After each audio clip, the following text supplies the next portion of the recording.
Hello everyone, welcome once again in the series of Principle of Management. Today we are going to describe our third lecture on Principle of Management और इस lecture में हम लोग सीखने जा रहे हैं function and process of management. आज का हमारा टॉपिक है function and process of management. Function process से यहाँ पर सीधा सा मतलब है कि जो भी मैनेजर्स होंगे जिनका काम है मैनेजमेंट करना, उनका फंक्शन क्या होगा, मीन्स मैनेजरियल फंक्शंस क्या है एक मैनेजर का काम।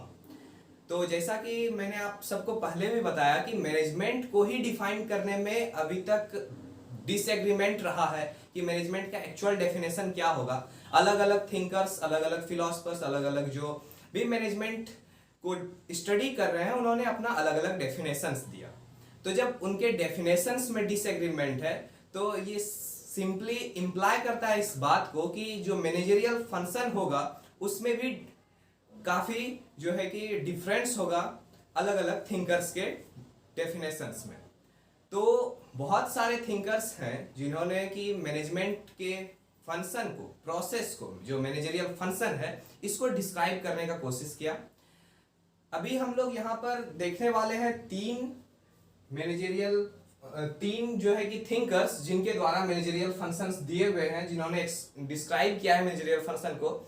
सबसे पहले हम लोग देखेंगे न्यूमैन एंड समर क्या कहते हैं, फिर उसके बाद स्विच करेंगे हम लोग हेनरी फ्योल के आइडियाज पर, फिर हम लोग स्विच करेंगे फाइनली ल्यूथर गुलिक क्या कहते हैं मैनेजरियल फंक्शन के बारे में, उनका क्या कहना है कि कितने मैनेजरियल फंक्शन होने चाहिए। तो स्टार्ट करते हैं मैनेजरियल फंक्शंस के साथ। सबसे पहले मैं आप लोगों को थोड़ा सा इंट्रो दे दूं मैनेजरियल फंक्शंस का। मैनेजरियल फंक्शन कहते हैं एक मैनेजर के काम को। तो डिफरेंट जो थिंकर्स आए, उन्होंने डिफरेंट अप्रोच रखा। किसी थिंकर ने 4 मैनेजरियल फंक्शन बताए कि देयर आर 4 मैनेजरियल फंक्शन, किसी ने 5 डिस्क्राइब किए, किन्हीं ने 6 किए और किन्हीं ने तो 7 मैनेजरियल फंक्शन तक डिस्क्राइब कर दिया। तो चलिए सबको एक एक करके देख लेते हैं। सबसे पहले न्यूमैन एंड समर जो थे, उन्होंने रिकॉग्नाइज किया ओनली 4 फंक्शन ऑफ मैनेजमेंट। उन्होंने सिर्फ 4 मैनेजरियल फंक्शन को ही एक्सप्लेन किया। उनका कहना था कि कोई भी एक मैनेजर है तो उनका 4 काम है। फंक्शन का मतलब यहाँ पे काम से डिनोट कर रहे हैं कि कितने काम होते हैं मैनेजर को। तो उनके according, means Newman and Summer के अकॉर्डिंग, जो मैनेजर का एक काम है वो 4 मैनेजर काम करते हैं। सबसे पहला planning, then organizing, then leading, then controlling according to him. अब बढ़ते हैं दूसरे थिंकर्स की तरफ। तो हेनरी फ्योल का कहना है कि एक मैनेजर जो होगा उसका 5 मेन इंपॉर्टेंट वर्क होगा, मीन्स 5 फंक्शन ऑफ मैनेजमेंट होगा। उनके अकॉर्डिंग, हेनरी फ्योल के अकॉर्डिंग, प्लानिंग सबसे पहले आएगा, then organizing, then commanding, then coordinating and then controlling. उनका कहना था कि सबसे पहले जो एक मैनेजर होगा किसी भी ऑर्गेनाइजेशन में, सबसे पहले वो अपने ऑर्गेनाइजेशन के लिए प्लानिंग करेगा, देन फिर ऑर्गेनाइज करेगा ह्यूमन बींग्स को और मेटेरियलिस्टिक थिंग्स को। इसके बाद वो कमांडिंग करेगा, सबका देखरेख करेगा। कमांडिंग करने के बाद कोऑर्डिनेट करेगा, सबको एक दूसरे के साथ बाइंड करेगा, कोऑर्डिनेट करने का काम करेगा। और फाइनली जब ये कंप्लीट सिस्टम तैयार हो जाएगा तो फिर उसको वो कंट्रोलिंग करेगा। तो फाइनली वो कंट्रोलिंग पर आए। तो ये तो था हेनरी फ्योल के द्वारा डिफाइन किया गया मैनेजरियल फंक्शन। अब देखते हैं ल्यूथर गुलिक क्या कहते हैं मैनेजरियल फंक्शन के बारे में। He defines 7 managerial function under a catchword post-corp. Luther Gulick जो थे, उन्होंने 7 मैनेजरियल फंक्शन को एक कैच वर्ड में, मतलब कहते हैं जैसे कि सीपीयू, सेंट्रल प्रोसेसिंग यूनिट, उसी तरह से एक कैच वर्ड उन्होंने बनाया पोस्ट कॉर्ब, POST, पोस्ट CORB, कॉर्ब। तो एक पोस्ट कॉर्ब उन्होंने वर्ड, कैच वर्ड तैयार किया। और उस कैच वर्ड का मतलब होता है कि उसके हर एक लेटर का कुछ मतलब है, कुछ मीनिंग है। तो उन्होंने 7 मैनेजरियल फंक्शन को एक्सप्लेन किया पोस्ट कॉर्ब के थ्रू। तो देखते हैं, here P for planning, O for organizing, S for staffing, and D for directing, और हियर CO को कंबाइंड उन्होंने रखा, CO for coordinating and R for reporting and B for budgeting. उनका कहना था कि सबसे पहले एक मैनेजर जो होगा वो प्लान करेगा कि what to do, how to do, where to do, like this type of work plan करेगा।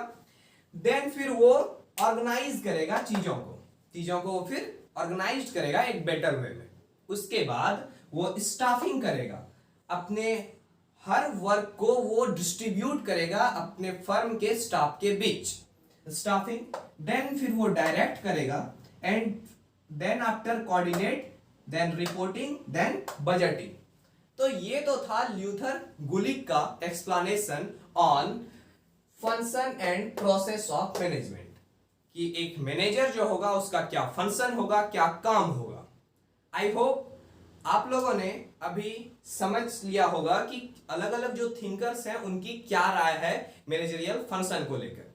जैसा कि मैं आपको बताता हूं कि मैं इन सारे जितने भी डेफिनेशंस या फिर एक्सप्लेनेशन जो दे रहे हैं ये थिंकर्स, उन सबको एक वेल कंक्लूडेड फॉर्म में आपके सामने रखता हूं। तो इतना सारा जो आपने मैनेजरियल फंक्शन डिफरेंट थिंकर्स का सुना, इसके बाद मैं आप लोगों को एक well concluded function and process of management को शो करूंगा, जिसमें मैं आप लोगों को बताऊंगा कि एक्चुअली में आज के टाइम पे कितने मैनेजरियल फंक्शन को जो है कि लोग फॉलो करते हैं, कोई भी ऑर्गेनाइजेशन फॉलो करती है। तो चलिए उसको अब देखते हैं, स्विच करते हैं उसकी तरफ, एक कंक्लूडेड आइडिया की तरफ। तब तक pause the video to note it down, इसको आप लोग नोट कर लीजिए, डिफरेंट थिंकर्स क्या कह रहे हैं उसको नोट कर लीजिए।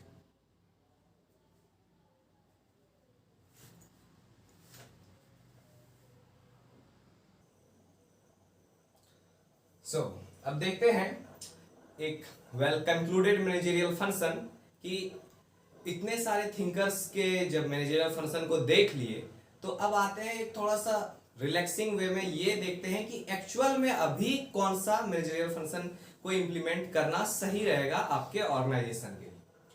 तो फाइनली जो है कि 4 फंक्शन को जो है कि एक्सेप्ट किया गया ग्लोबली 4 मैनेजरियल फंक्शन को एक्सेप्ट किया गया है कि ये 4 जो है जो मोस्ट इंपॉर्टेंट मैनेजरियल फंक्शन है, जिसको तो करना ही करना है, इतना तो आपको ध्यान रखना ही पड़ेगा।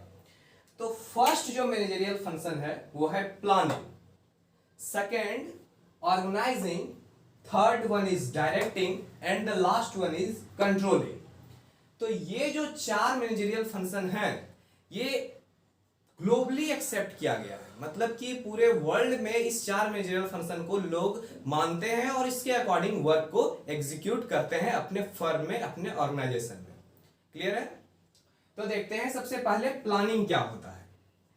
प्लानिंग क्या होता है कि प्लानिंग डिटरमाइन करता है एडवांस में कि व्हाट टू डू, करना क्या है। आपके पास ऑब्जेक्टिव्स है पहले कि मुझे जैसे कि प्रॉफिट कमाना है, मीन्स कि आपको 1 ईयर में अपनी कंपनी को का जो टर्नओवर होगा उसको 1 CR रखना है, मीन्स 1 करोड़ रखना है 1 ईयर में, ये टारगेट है आपका। तो आपका सबसे पहले टारगेट डिसाइड होना मोस्ट इंपॉर्टेंट है कि व्हाट टू डू, आपको करना क्या है। जब तक आपका ऑब्जेक्टिव क्लियर नहीं होगा तब तक आप फिर सक्सेस नहीं कर सकते। तो what to do is the most important एंड ये आपको एडवांस में करना पड़ेगा, इसलिए इसको प्लानिंग के अंदर रखा गया है। जब ये डिसाइड हो गया कि व्हाट टू डू, देन फिर स्विच करना है हाउ टू डू, कैसे करना है भाई। फिर इसके बाद फिर वेयर टू डू, अपना ऑर्गेनाइजेशन किस जगह पर प्लेस करना है, कहां पर अपना ऑर्गेनाइजेशन बिल्डअप करना है, कहां पर अपना कंपनी को सेटअप करना है, where to do. Next one is who is to do it, कौन कौन वो लोग होंगे जो आपके फर्म में काम करेंगे। मीन्स कि आपका जो ऑब्जेक्टिव है, आपका जो ऑर्गेनाइजेशन का नेचर है, उस नेचर के अकॉर्डिंग आपको पर्सन हायर करने पड़ेंगे। अगर आपका कोई सॉफ्टवेयर डेवलपमेंट की कंपनी है तो आपको आईटी सेक्टर के लोगों को रखना पड़ेगा। तो इस तरह का who is to do find out करना पड़ेगा कि आपका ऑर्गेनाइजेशन किस तरह का है, फिर आप डिसाइड करेंगे who is to do it. तो ये था कंप्लीट स्ट्रक्चर प्लानिंग का, कि प्लानिंग में क्या क्या होता है और क्या क्या करते हैं हम लोग। नेक्स्ट है हमारा जो फंक्शन है वो है ऑर्गेनाइजिंग। ऑर्गेनाइजिंग जैसा कि वर्ड से ही क्लियर हो जा रहा है कि to organize everything in organized way is called organizing. देखते हैं ऑर्गेनाइजिंग का जो मेन पर्पस है, its main purpose is to provide everything to its organization. किसी भी ऑर्गेनाइजेशन को जो कुछ भी चाहिए वो सारा कुछ प्रोवाइड करना इज कॉल्ड ऑर्गेनाइजेशन या ऑर्गेनाइजिंग।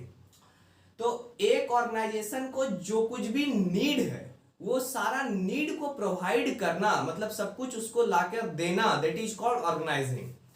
अब ऑर्गेनाइजिंग के अंदर क्या क्या चीजें हो सकती है किसी कंपनी के लिए? पर्सन, लोग, कौन कौन लोग वहां काम करेंगे, like staff, employ. Raw materials, मतलब मशीनरी वगैरह सेटअप करना, ये रॉ मटेरियल्स हो गए। टूल्स, कौन कौन से टूल्स हैं उनको लाना। कैपिटल, ये अगर पर्सन, रॉ मटेरियल और टूल्स आपके पास, आपको पता है कि ये सारी चीजें होनी जरूरत है और इसको होना चाहिए अपने ऑर्गेनाइजेशन में, लेकिन मोस्ट इंपॉर्टेंट क्या है? कैपिटल। आपके पास इनफ कैपिटल होना चाहिए इन सबको परस्यू करने के लिए। तो capital is also the most important thing of organizing sector. तो किसी भी ऑर्गेनाइजेशन को बिल्डअप करने के लिए आपको ये सारी चीजों का होना बहुत जरूरी है, और इन सारी चीजों को एक जगह लाना, एक कंबाइंड वे में रखना is called organizing. I hope organizing will be clear right now. Okay, so proceed to the next function of management which is directing. The means of directing is to explain the staff what they have to do and help them to their best. Directing का मतलब है कि जब आपका company का planning work complete हो गया है, कि आपका कंपनी प्लान कर लिया है कि क्या क्या करना है, what they have to do is final.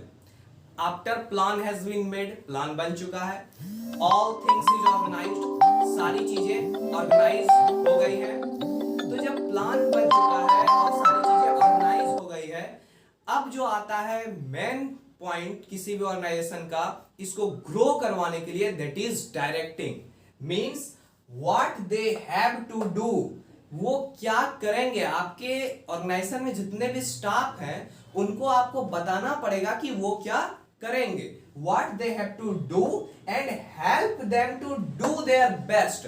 उनको इस तरह से बताना पड़ेगा, इतना मोटिवेट करना पड़ेगा, आपको इतना हेल्प करना पड़ेगा कि जो एम्प्लॉय आपके ऑर्गेनाइजेशन में वर्क कर रहे हैं वो अपना बेस्ट दे सके। आपके ऑर्गेनाइजेशन के लिए आपने जिस एम्प्लॉय को रखा है वो अपना 100% दे, जिससे आपका जो ऑर्गेनाइजेशन है वो स्मूथली ग्रो कर सके। क्लियर है? तो ये तो हो गया कि डायरेक्टिंग का काम। एक मैनेजर का ज्यादातर टाइम डायरेक्टिंग में जाता है, क्योंकि उन्हें सभी लोग, जितने भी स्टाफ है, जितने भी एम्प्लॉय, उनको पार्टिकुलर टाइम पे डायरेक्ट करना होता है कि आपको एक्चुअल में क्या करना है। क्लियर है? ओके, फिर आते हैं हम लोग अपने कंट्रोलिंग वाले सेक्शन पर। जो नेक्स्ट मैनेजरियल फंक्शन है, एक मैनेजर का काम जो है वो है कंट्रोलिंग करना। कंट्रोलिंग का क्या मतलब है? Controlling means to ensure that the work performed in the firm is according to the plan adopted.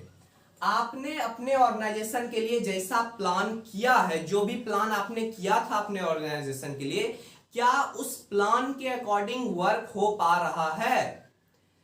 That insurity is called controlling. ये इंश्योर करना कि आपके फर्म में जो भी काम हो रहा है वो उस अकॉर्डिंग हो रहा है जैसा कि आपने प्लान किया था, दैट इज कॉल्ड कंट्रोलिंग।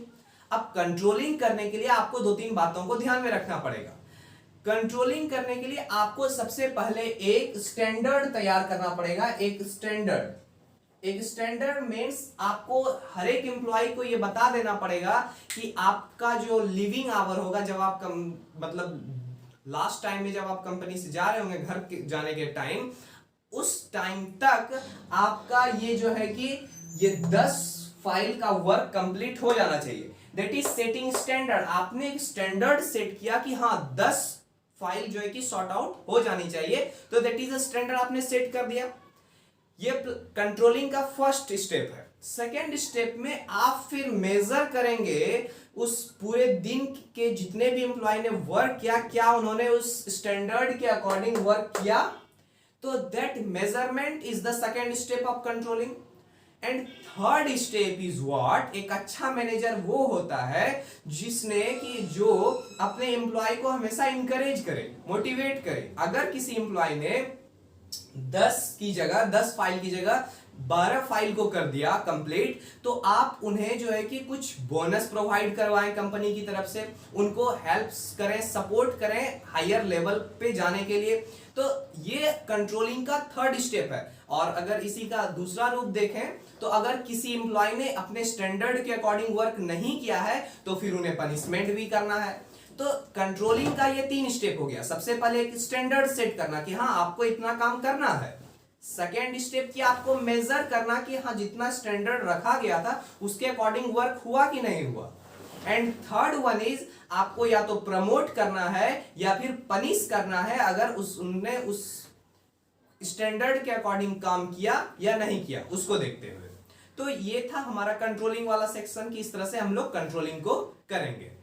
तो आज हम लोगों ने सीखा कि फंक्शन या फिर प्रोसेस ऑफ मैनेजमेंट क्या होता है, मैनेजरियल फंक्शन क्या होता है, कोई भी एक मैनेजर है तो उसका क्या क्या काम होगा, आज हम लोगों ने ये सीखा। हम लोगों ने आज बहुत सारे अलग अलग थिंकर्स को देखा, उनकी राय देखी कि वो लोग क्या सोचते हैं मैनेजरियल फंक्शन के बारे में। एंड फाइनली हमने एक कंक्लूड डेफिनेशन की तरफ आए कि कंक्लूड करके कि इतने सारे बातों को कि हाँ एक्चुअल कंक्लूजन क्या आया कि क्या हो सकता है मैनेजरियल फंक्शन बेस्ट तरीके से जिसको कि ग्लोबली एक्सेप्ट किया जा सके। तो वो ये 4 थे, planning, organizing, directing and controlling. इसके बाद भी 2 और आते हैं मैनेजरियल फंक्शन की जो आज के टाइम में यूज हो रहा है ज्यादातर, वो है आपका innovating and representing. Innovating means मैंने आपको पिछले लेक्चर में बताया है कि किसी भी कंपनी को ग्रो करने के लिए इनोवेशन करते रहना पड़ेगा अपने प्रोडक्ट में। तो ये तो नेक्स्ट वर्क हो गया मैनेजर का। एंड इनोवेशन के बाद का जो काम है वो है रिप्रेजेंटेशन, कि मतलब आपको अपनी कंपनी को रिप्रेजेंट करना होगा आउटर सेक्शन में, मतलब एड्स डालने होंगे इसका जो है कि अलग अलग प्लेटफॉर्म्स पर, जिससे कि लोग जाने आपकी कंपनी के बारे में। तो आज के लिए इतना ही। आई होप आप लोगों ने इस लेक्चर्स के सीरीज को एंजॉय किया और कुछ सीखा। इसको आप अपने ऑर्गेनाइजेशन में इंप्लीमेंट कीजिए। अगर आप एक एम्प्लॉय हैं, अगर आप एक मैनेजर हैं और अगर आप एक स्टूडेंट हैं तो इसको सीखिए और फिर इसको जो है कि जब आप अपने एंटरप्रेन्योर को स्टार्ट करेंगे और अपने किसी फर्म को स्टार्ट करेंगे तो वहां पर अप्लाई कर सकेंगे। Thank you so much. Stay home.